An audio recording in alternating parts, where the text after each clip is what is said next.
हे दादा, ये कैसी विडंबना है। मैं जब भी जन कल्याणकारी कार्य के लिए जब भी व्यवस्था करता हूँ तो राक्षस लोग आकर बार बार मेरे यज्ञ का ध्वंस कर देते हैं।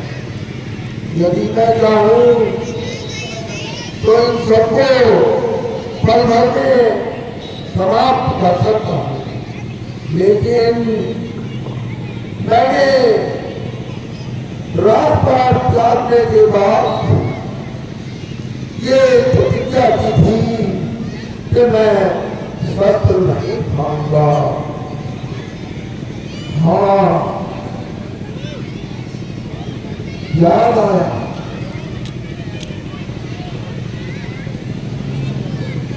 भगवान विष्णु ने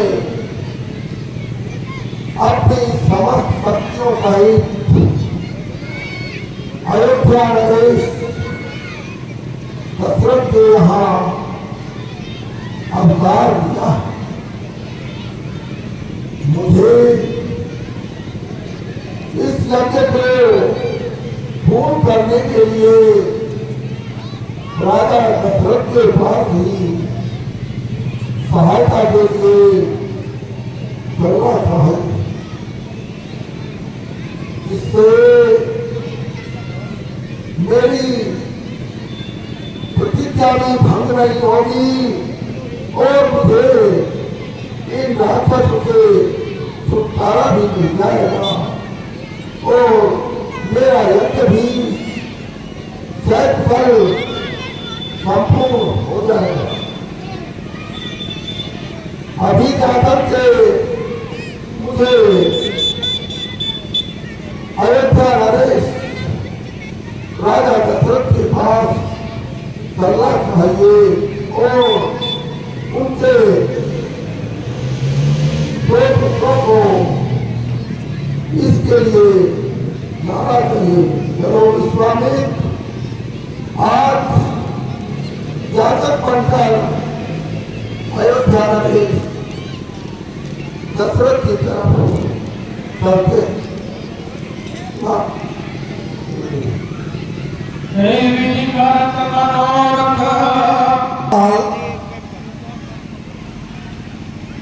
अपने महाराज से कहो द्वार पर राजऋषि विश्वामित्र पधारे हैं और उनसे भेंट करना चाहते हैं।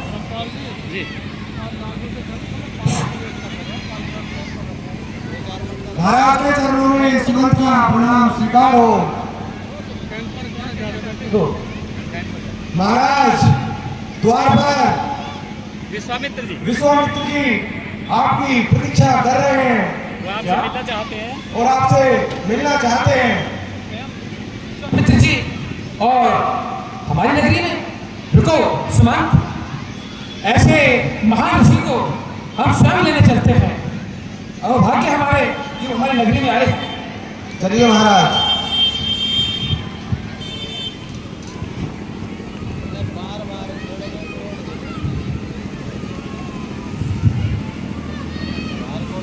हे श्रेष्ठ, आप मेरी नगरी में ही नहीं अपितु आज मेरे दरबार में भी आप पधारे हैं। मैं आपका आभारी हूँ। सर्वप्रथम ये राजा दशरथ आपके चरणों में प्रणाम करता है। चिरंजीव रहो राजन, यशस्वी भव। आइए विश्वनाथ, चलिए।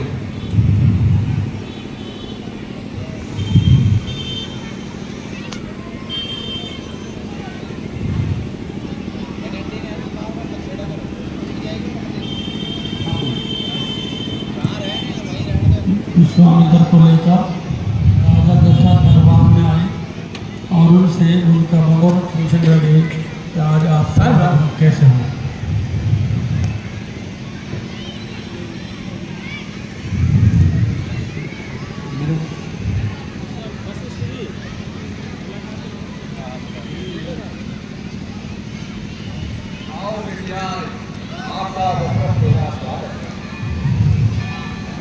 कैसे हो वशिष्ठ जी?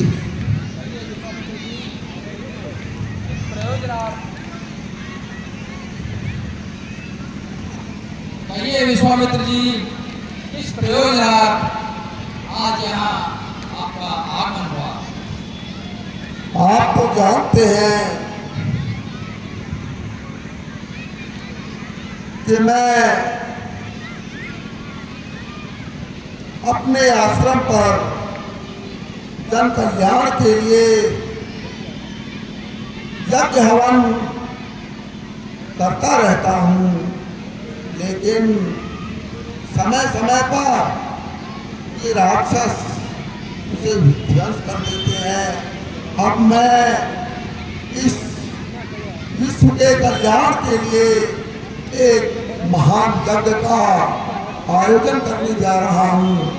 उसके लिए उस यज्ञ में किसी प्रकार का विध्वंस न हो, इसलिए मैं अयोध्या नरेश से उसमें रक्षा और सहायता प्राप्त करने के लिए यहाँ आया हूँ।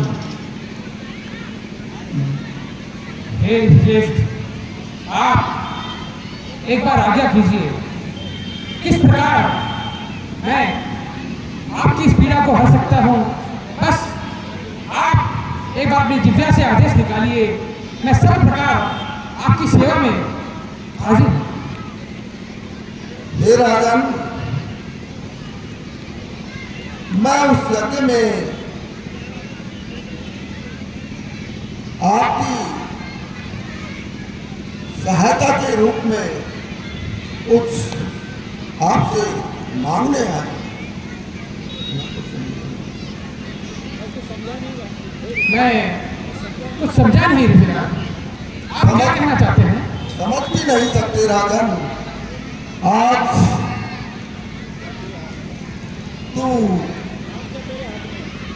तेरे हाथ में ये कृपाण है। संसार तेरी कृपाण के इशारों पर चलता है, परंतु तुझे अपनी प्रजा का दुख दिखाई नहीं देता। तू अंधा बना हुआ है। मार डाल अपनी प्रजा को, तू मार डाल। तू राजा है, इसलिए उन सब के लिए कोई प्रबंध मत कर। तू उन्हें रोका दे। तू भगवान है, इसलिए तू उन सबको मरता दे और कोई प्रबंध मत कर। अरे सितमगर है जो सिंहासन अपनी शान समझे हैं, लगाना ताज मुकुटों को जो अपनी आन समझे। प्रजा को जो सेवक अपने आप को महाराज समझे हैं, गरीबों की कमाई को ऐश का सामान समझे। अरे राजन, उसे कहते हैं राजा जो प्रजा के दुख में मरता है, सुलाकर चैन से सबको तो फिर आराम करता। हे ऋषिराज, यह आप कैसी बातें कर रहे हैं? राजा तो प्रजा का सेवक होता है और प्रजा की सेवा करना, उनका ध्यान रखना, ये प्रत्येक राजा का धर्म है। और आप मेरे पास अगर कोई समस्या लेकर आए हैं तो जब तक मुझे इस समस्या से वाकिफ नहीं कराएंगे तब तक मैं खुद को असमर्थ मान रहा हूँ। आप सिर्फ एक बार अपनी जिह्वा से आदेश दीजिए, मुझे बताइए, मैं अपने प्राणों की आहुति भी आपके आदेश के लिए देने को तैयार। हे राजन, तुम अब ध्यान से सुन। कुछ मेरा हाल ऋषियों की रक्षा सदा करते हैं भूपा। मैं यज्ञ किस समय करता हूँ, दुख मुझको निश्चर देते हैं। पूजा सामग्री हवन कुंड सब नष्ट भ्रष्ट कर देते हैं। याचिक यदि उनसे युद्ध करे तो यज्ञ कार्य सब निष्फल है। फिर धनवान न लड़ूंगा मैं, यह प्रण भी मेरा निश्चित है। असुरों के अत्याचारों से अकुलाया घबराया हूँ मैं, रक्षा सहायता तो बता बस तुमसे लेने आया हूँ। तुम अपने राम लखन तुम तो सौंप मुझे कुछ दिवसों को, इसमें है तुमको पुण्य सुयस कल्याण हर्ष उन दोनों। हे ऋषिश्रेष्ठ, ये आपने क्या मान लिया? वो मासूम बालक जो इस महलों में आराम की जिंदगी जी रहे हैं, वो इन विशाल और भयंकर राक्षसों से क्या मुकाबला कर पाएंगे? आपकी सेवा के लिए मैं हाजिर हूँ, आप मुझे आदेश दीजिए, मैं आपके साथ चले चलता हूँ। नहीं राजन, मुझे आपकी और आपकी सेना की कोई आवश्यकता नहीं है। आपको सिर्फ मुझे वो दो बालक मेरे साथ भेज दीजिए। हे ऋषिराज, वो हे मुनिवर दोनों बालक हैं, भोले भाले नादान निरे रण विद्या नहीं जानते हैं, तो रण विद्या नहीं जानते हैं, लड़ने में अभी अनजान निरे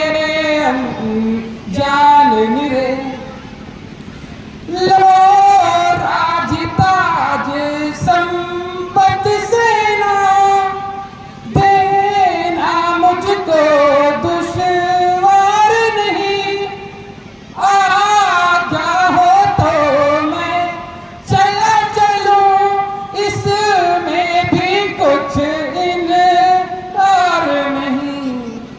हे स्वामी सभी समर्पण है, जितने साधन शासन के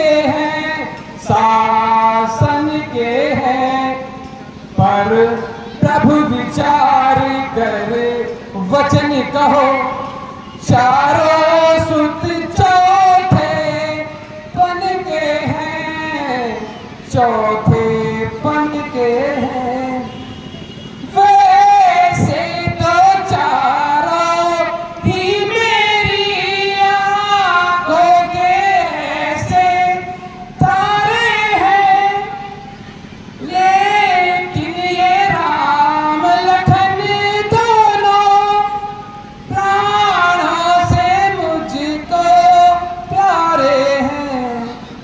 फिर राम सदा सुख धाम मेरा, पर उससे मेरा गवारा है इस घर की वही चांदनी है, जीवन का वही सहारा है। हे प्रभु, मैं आपकी सहायता के लिए पूरी तरह तत्पर हूँ, परंतु जो आपने मांगा है वो मुझे देने में अत्यंत पीड़ा हो रही है। देह प्राण प्रिय मोहि कछु नाही, देह प्राण प्रिय मोहि कछु नाही, सुन मोहि देहो एक निमिष माही, सुन सब सुख मोहि प्राण की नाही, सब सुख मोहि प्राण की नाही, राम देत नहीं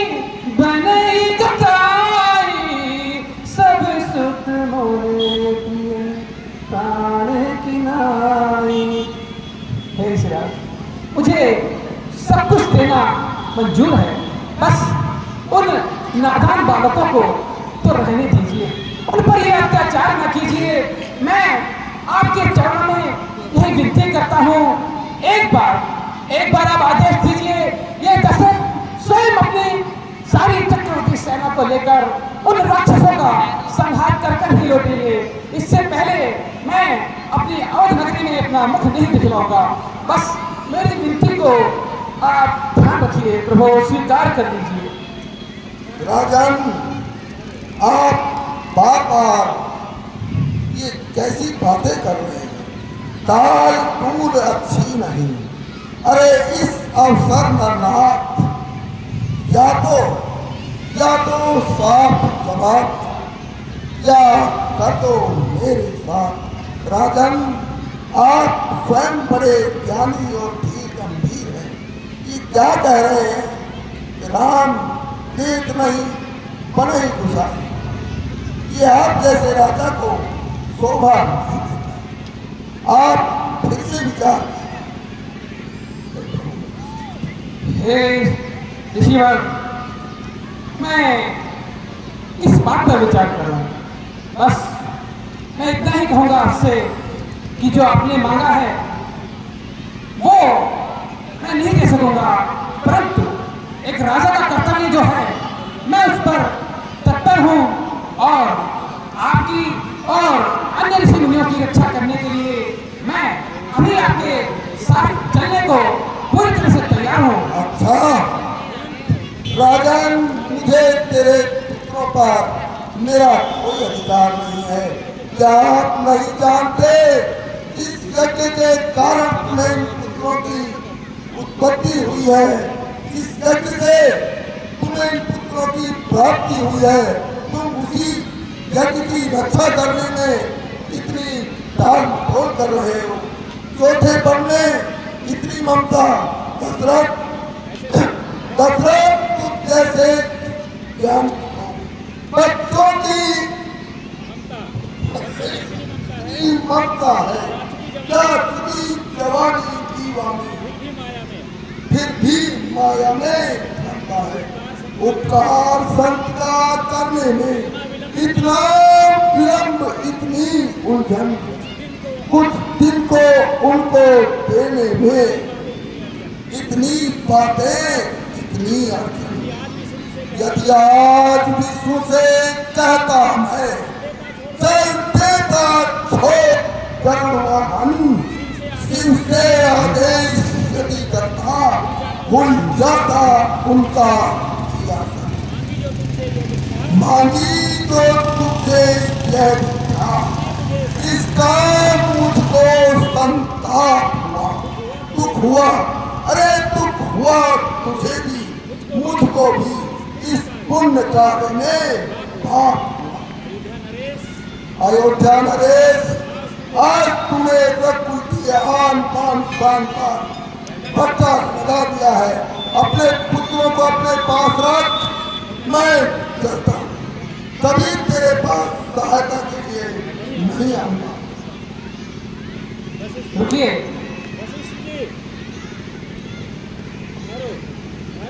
ठहरो ऋषिराज, ठहरिए। राजन, आप विश्वामित्र जी को अच्छी प्रकार नहीं जानते हैं, मैं इनको भली भांति जानता हूँ।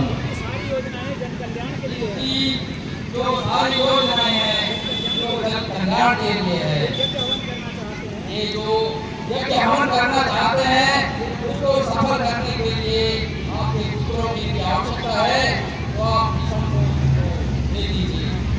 ये इसी में ही उनका कल्याण होगा। ये योगी राज कहते हैं, तू इसमें कुछ संकोच न कर, ये बड़े विचारशील मुनि हैं, इसमें कुछ तू सोच न कर। ये तेरे युवक कुमारों को रणधर्म विद्या सिखाएंगे, जंग दुचंग होकर वहां से आनंद सहित घर आएंगे। इसी में ही आपका और आपके कुमारों का कल्याण है। कीजिए और राम और लक्ष्मण को विश्वामित्र के यहाँ उपरोक्त कीजिए।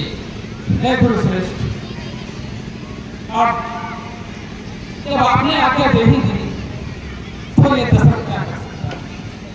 मुझे तो कदाचित ये नजर आने लगा है कि श्रवण के पिता शांतनु का वो श्राप फलीभूत होने वाला है।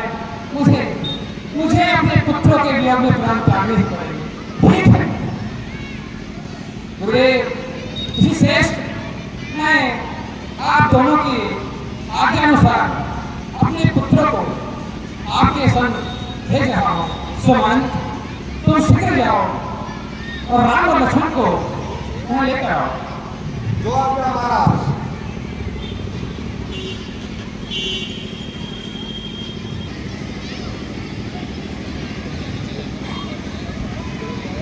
लिया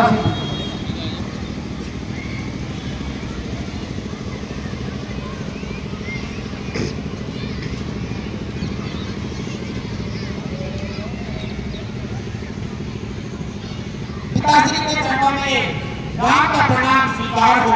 चिरंजीवी हो। गुरुदेव के चरणों में राम का प्रणाम स्वीकार हो। इसी राज के चरणों में राम का प्रणाम स्वीकार हो। आयुष्मान हे पुत्र राम, पुत्र लक्ष्मण, मैंने तुम्हें यहाँ विशेष प्रयोजन से बुलाया है। ये ऋषियों के ऋषि स्वयं विश्वामित्र जी हैं और इनके तप स्थल पर जब भी ये हवन इत्यादि करते हैं तो कुछ राक्षस लोग इन्हें सताते हैं, इनके हवन को भंग कर देते हैं। तो मैं तुम्हें आज्ञा देता हूँ कि तुम इनके साथ जाओ और जो भी जैसी भी आज्ञा दें, चाहे उचित अनुचित, इस पर बिना विचार किए तुम्हें इन ऋषिराज के आज्ञा का पालन करना है। ये समझो आज से यही आपके पिता हैं। बहुत अच्छा पिताश्री, हम आपकी आज्ञा का पालन करेंगे। इसी रात को हम अपना पिता तुल्य मानकर इनकी हर आज्ञा का पालन करेंगे। हे ऋषि श्रेष्ठ, मैं आपसे बस एक विनती करता हूँ, ये दोनों मेरे पुत्र ही नहीं, मेरी जीवन ज्योति है, मेरे प्राण के आधार है। बस मैं इनको आपके लिए धर्म स्वरूप दे रहा हूँ। आप इनको अच्छी तरह से संभाल कर रखेंगे, मुझे विश्वास है। पर पिता हूँ फिर भी मन में एक भय सा रहता है। आप शायद जानते भी हैं कि ये मेरे चौथे मन के पुत्र हैं और इस अवस्था में विशेष लगाव हो ही जाता है। मैं बस आपके चरणों में विनती करता हूँ।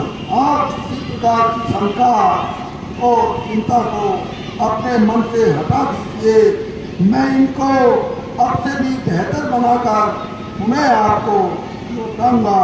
आप किसी प्रकार की चिंता मत करिए। जाओ पुत्रों, जाओ। राजकुमारों को साथ लेकर